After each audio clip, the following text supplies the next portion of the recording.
Faculty and staff at Portland State University are rallying right now, asking the school not to eliminate 52 positions. The rally comes ahead of a board meeting where the cuts could be finalized. Fox News' Drew Reeves joins us live with more. Good morning, Drew.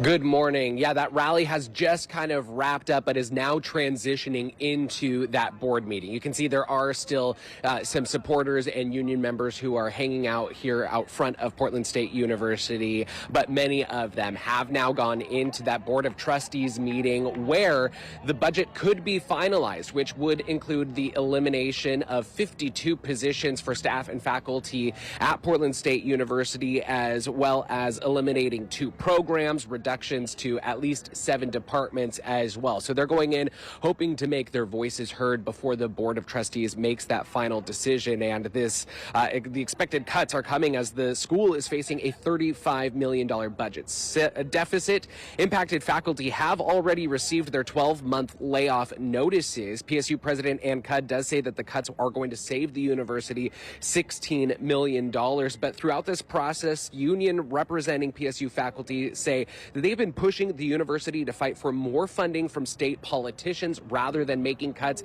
Today, we also spoke with some members of the union as well as Portland Councilor Mitch Green, who say that they'd rather see cuts come from the top than to faculty. Well, just like I tried to do in the Portland City Council budget, I think we should shop from the top. We should look at the administrative bloat, the expansion of non-education related services and expenditures. Look to see trim there first.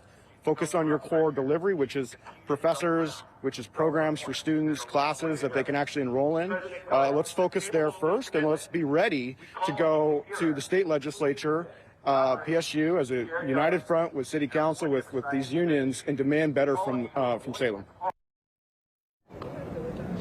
Yeah, well, the university so far has said that it is committed to moving forward with those cuts. Again, they are heading into the Board of Trustees meeting right now to make their voices heard during the public comment section, and then a decision could be made on finalizing that budget by the end of the meeting, which is expected sometime around noon. Of course, we'll bring you the latest right here and online. But for now, reporting live at Portland State University, Drew Reeves. Good day, Oregon.